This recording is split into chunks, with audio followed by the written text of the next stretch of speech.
Hi, Hi everyone. everyone. Welcome to another one of our book talks for the Latinx Kidlit blog. I am Dora Guzman, a regular contributor for our blog, and I'm here with. Hi, everyone. I'm Sonia Alejandra Rodriguez, and I'm also a contributor for the blog. And today we are talking about The Cot in the Living Room, written by Hilda Eunice Burgos, illustrated by Gaby de Alessandro. It is a recent release, so it was just released June 1st of 2021. It is about a little girl who lives in Washington Heights and her Dominican American community and how they come together throughout the story. She lives with her mom, dad, and her sister, and she has routine guests come along, right? And they all sleep in the cot in the living room.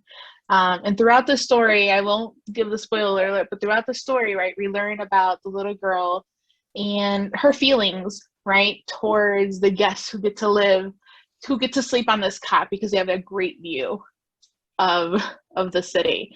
And then her perspective changes. So let's talk about, what did you think about this book overall, Sonia?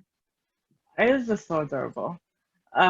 This book is definitely about kindness, right? Kindness to strangers.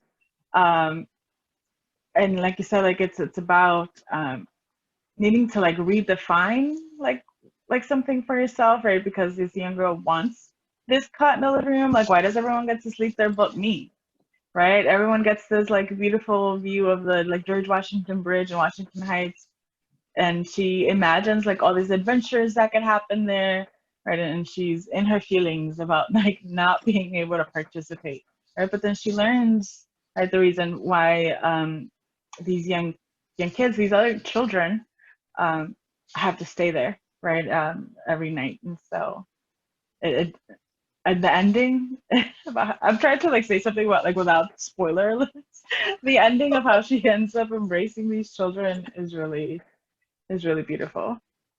Well, and I like how in the story we get to know what the other character, why they're there, right? So one of the character comes over and his mom works overnight, right? Yeah. So he gets to sleep in the cot in the living room. But then the rest of the story, so on the page, how it's organized is like we get that background information. And I think the little girl knows that background information too. But then the rest of the page is filled with they get to play dominoes and eat all the snacks, and why can't Yeah. I eat all the Oh, snacks, that's like you right. said, Yeah, yeah, yeah. all in her feelings. And I found that comical, but I also understood, right? As a child, you're like, well, wait, they get to come to our house, but why don't I get that view? And she has her room, right? She shares a room with her sister. She has Like, a nice bed. yeah, Yeah, and it yeah. felt like a very like, at least like it felt very much reminiscent of like my family. Like when Mm-hmm. guests came over, everything. They got everything. Right? Like the good towels, the good snacks, everything that was Mm-hmm. like reserved for guests. And I feel Mm-hmm. like that's what's happening in the story, right? Like you said, why do they get snacks? Why do they get to stay up late and play? Or why do they get to do this and not me in my own home? Why can't I do this? Right? Um, And then she finally, I think we could even talk about it. She finally gets an opportunity that's right. to sleep in this cot, right? And she had to ask. And they're like, well, her parents were like, why? You have your own room, Yeah. your own bed, because this is a cot, right? It's just the compared to her bed, like they thought she would just be more comfortable in her room. And yeah, I don't think she expected not loving it. Yeah, it feels like those memes, like expectations versus reality, and it's like the opposite of what you thought it was going to be, right? Yeah. And it's a growing moment for her, right? It's really like a revelation of um, where she had to come to an understanding of like why these children were in that cot, right? Like we're sharing this cot, right? Because um, now I don't know if that's revealed to her, but she comes to the realization that it's scary, right? That like that sleeping on that cot Yeah. is scary. It's not as Hmm. exciting as you thought it was be. The noises of the house, the shadows, right? The beeping or noises outside from the city are scarier than she thought they were. Yeah. Um, and she embraces embraces the children right afterwards. Like, can they just sleep with me and Raquel, right, the little girl's sister? Yeah. I don't think she notices like when they introduce the character, like I think there's a total of like 4 different guests, right, and 4 different times throughout the week who come. But when I went back and I looked at the guests and their faces, like they weren't super ecstatic to sleep on this cot. But unless you look at it, right, you don't, I think we get the perspective of the girl, right? Like she doesn't know how they're feeling. She's not reading their faces or their language or their body language, right? It's all about like, no, why? They get to play dominoes and they get to do this. And the illustrations do a really good job too, where like half the page is like her imagination, right? So when he gets snacks, I think it's the one with the snacks. That's the one that stood out to me. Like it was like a whole buffet, and I was like, I don't think that's what really happened.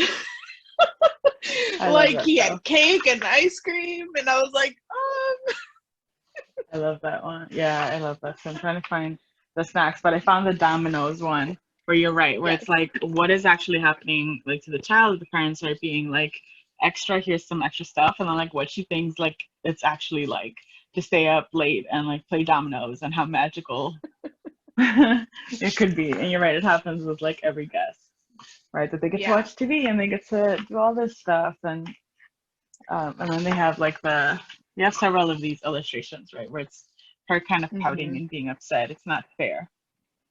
Yeah.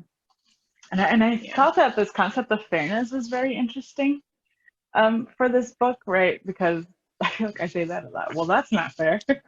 Because thinking about like why can't it be equal, right? If you're gonna give someone this that is coming into our house, like why can't I have it, right? As well, right? This is my house. Why can't I have that too? And I think she does learn a little bit something about fairness toward the end, right? That she has a home with a bed, and her parents are home at night. And right, even about privilege, right? That they are privileged enough to be able to open up their space to people who need a little bit more support, right? To the families that need a little bit more support, to the children that need a little bit more support, and how wonderful it is to be in that position. And she's not sleeping alone every night, right? She has her sister and she gets along with her sister. You know, she gets, this is one of the books that is one of my new favorites for sure, just because she develops this empathy, right, for not only her community, right, and how they come together during these times, but also for her parents, right, what they're doing for these children who, you know, who have to sleep somewhere else because of different scenarios.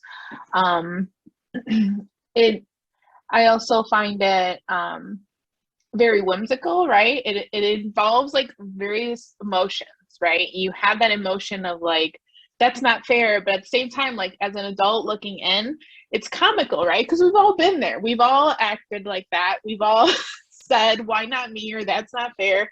I mean, truth be told, let's be real, even as adults, sometimes we're like, why can't I get that, you know? But it's a reminder to, you know, to take a look, step back and take a look of like what is really happening, right? Reality versus what you imagined or what you perceived, and just making sure we understand one another. It's definitely one of my favorites. I cannot wait to read it with my students just to see their reactions too. I just like that combination of emotions that went into it, right? You're laughing and then you're like, wait, what's going on? Why are you, like you said, in your feelings? But then you have that sense of empathy, and then she changes, right? She changes at the end. She's sharing her room, all into a picture book. Yeah, it's about growing, right? It's having these moments of growth, like of like what happens when you have like new understanding or new knowledges, right? And it was something she had to figure out on her own, right? Her parents didn't have to sit down and explain to her like, well, this is who we are, this is who these children are, this is why we need to take care of them and give. But she comes to her own conclusion that allows her to grow. Like, oh, sleeping here is scary. So I want to. She had to live through that. She had to live through that. Yeah, she had these lived experiences, and she's like, oh no, this is scarier than I thought. This is not cute.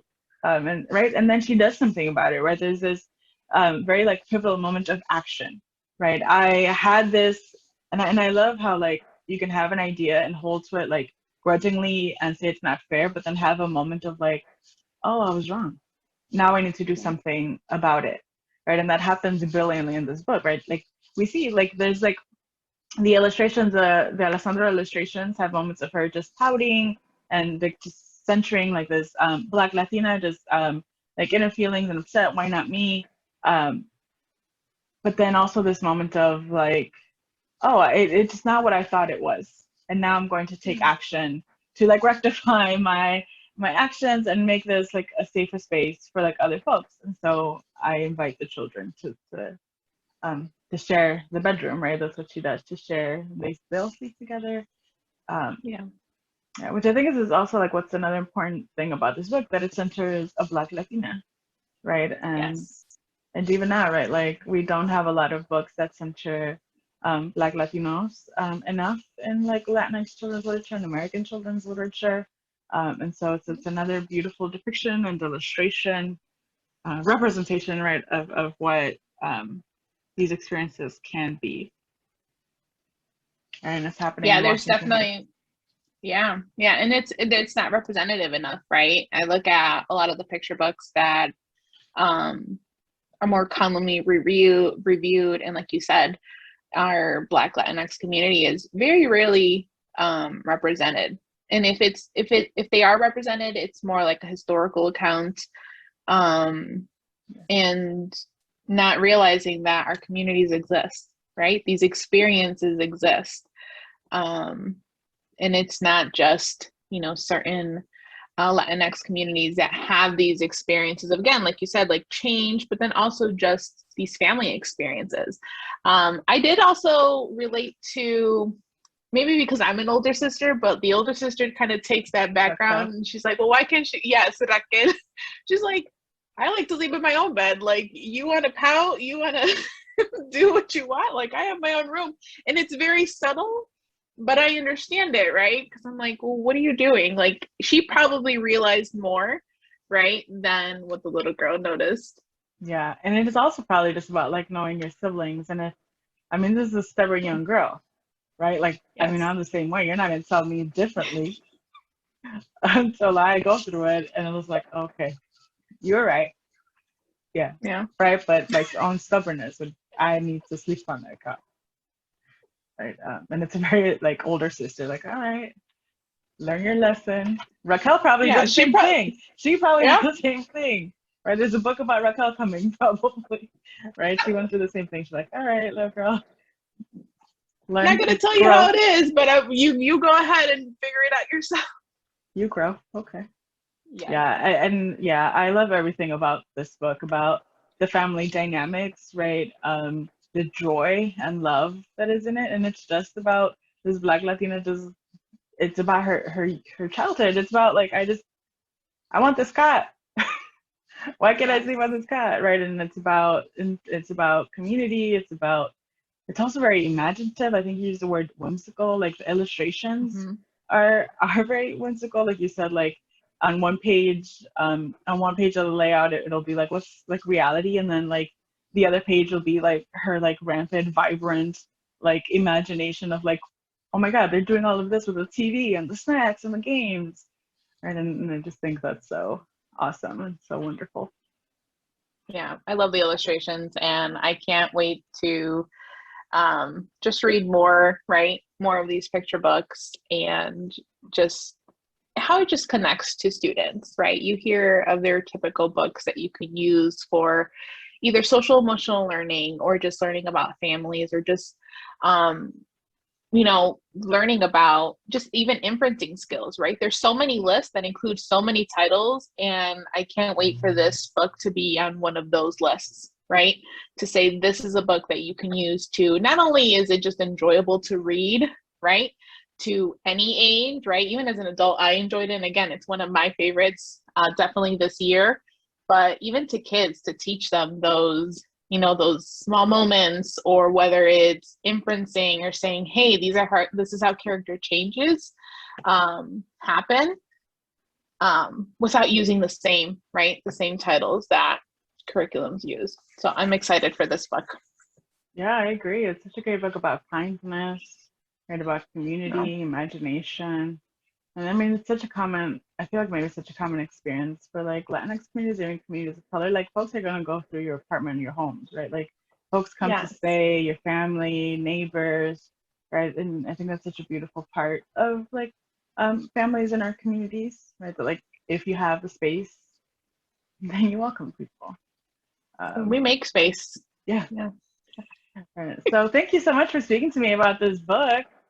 Yes. I agree. It's also a top fave for me right now. Such a beautiful book. Everyone, make sure you get The Cat in the Living Room by Hilda Burgos with illustrations by Gaby de Alessandro. There's a link to our bookshop in the description. Check out all the books. Check out all their videos. Thank you. Bye, everyone. See you next time.